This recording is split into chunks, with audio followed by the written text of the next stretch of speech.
खुलुमबाय बे समाव बडलेण्ड इंखं टेलिभिजननि स्टुडिअ आं मिथिका नार्जारि दिनैनि गाहाय रादाबफ्राव दङ। कामाख्या करिडर प्रजेक्टनि हेंथायै गुवाहाटी गोजौ बिजिरसालियाव आरज। थाना सिङावनो सासे आसामिनि जिउ जोबनायखौ बिथा खालामनानै लखिमपुराव दुंहाव थासारि। आसामनि सोलोंथाइ बिफाना दासान्दि बिदुंनि दुंथाया बांनायनि जाहोनाव फरायसालिफोराव फरायसा रैखाथिनि फोसावबिलाइ फोसावदों। रां दाबिनायनि दायाव PREPAKनि सानै सोद्रोमाखौ ग्रेप्टार। नगावआव पान्जाबनि सासे हिनजावसाखौ लांखारदों। दानिया फैदोनि आबुं रादाबाव।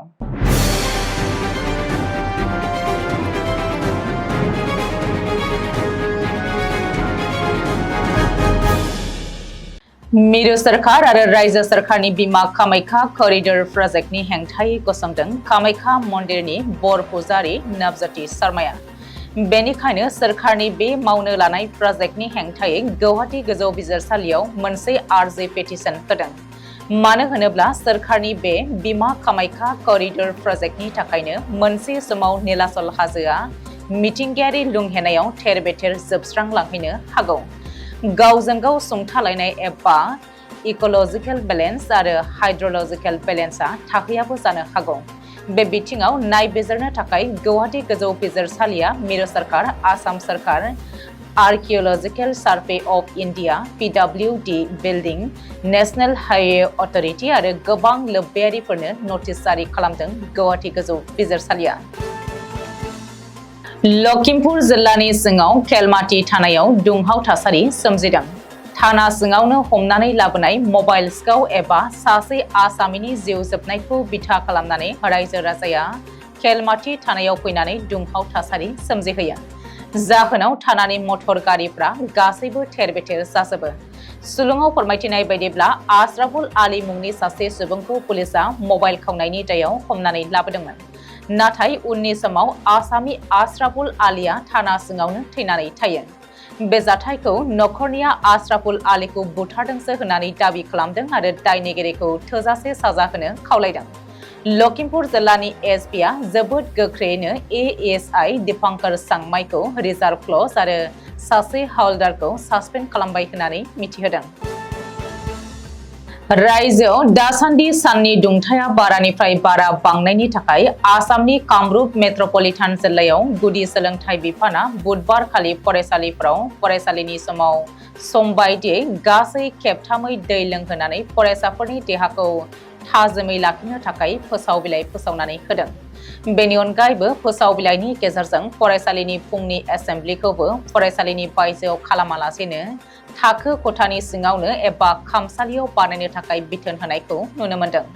फरायसाफोरखौ जेरैखि जाया रैखाथियै खैफोदनिफ्राय रैखा खालामनो थाखायनो बेबायदि माखासे थांखिफोरखौ फोसावनानै होनाय जादों होननानै मिथिनो हानाय जादों। मणिपुर पुलिसा सानजा इम्फल जिल्लायाव गोख्रों सिग्रोमनायनि गेजेरजों दिनै PREPAKनि सानै गोख्रों सोद्रोमाफोरखौ ग्रेप्टार खालामनो हायो। सुलुङाव फोरमायथिनाय बायदिब्ला सानजा इम्फल जिल्लायाव कामान्ड'फ्रा गोख्रों अपारेशन खालामनायनि गेजेरजों सासे आइजोजों लोगोसे सासे हौवा गासै सानै केडारनि मावथि सोद्रोमाफोरखौ ग्रेप्टार खालामदोंमोन। जब्द खालामनो हानाय राङा गासैबो आयेन बेरेखायै गुबुननिफ्राय दाबिनानै मोननायमोन होननानै पुलिसा फोरमायथिदों। बेजों लोगोसेनो हमजानाय सानै दायनिगिरिनिफ्राय गंसे हन्डा एक्टिवा स्कुटि, गंथाम मबाइल फन आरो नोगोद 35,000 रांनि थफ्लाखौ जब्द खालामनो हादों। ग्रेप्टार खालामनो हानाय सानै सुबुंखौ सालाम लेरेम्बाम बेम्बेम देवी 42 बोसोर आरो कंबाम सानाथाम्बा सिंह उर्फे अमोबा 49 बोसोर होनानै सिनायथि होदों। आयुर्वेदिक मुलि फाननो थाखाय पान्जाबनिफ्राय गावनि बिमा बिफाजों आसामाव फैफानाय सासे 19 बोसोर बैसोनि सासे हिनजावसाखौ हानजासे सिनाय मोनै दुथांफोरा लांखारनानै थांनाय जाथाया सोराङाव फैदों। बे सोमोनांथाव जाथाया नगाव जिल्लानि मरिखलं आउटपस्टनि सिङाव थानाय मरिखलं ओनसोलाव जादोंमोन। सुलुङाव फोरमायथिनाय बायदिब्ला हिनजावसाखौ मरिखलं चिल्ड्रेन पार्कआव थानाय लुसाबनानै थानाय न'निफ्रायनो लांखारदोंमोन होननानै मिथिनो हादों। गावनि बिफाजोंनो 15 साननि सिगांनिफ्रायनो लांखारजानाय हिनजावसाया आयुर्वेदिक मुलि फाननो थाफागासिनो दंमोन। लांखार जानाय हिनजावसानि बिफाया बेनि सिगां समफोरावबो गावसोरनि ओनसोलनि बिरजु सिंआ पान्जाबावबो लांखारनो थाखाय खाबु लादोंमोन होननानै फोरमायदों। बे जाथायाव दुथांफोरजों लोगोआव सासे आइजोबो दंफायो होननानै मिथिनो हादों। बे जाथायनि बागै जायगानि पुलिसा जाथायजों लोब्बा थानाय दायनिगिरि आरो लांखार जानाय हिनजावसाखौ नागिरनानै दिहुननो आखायाव लाबाय होननानै मिथिनो हादों।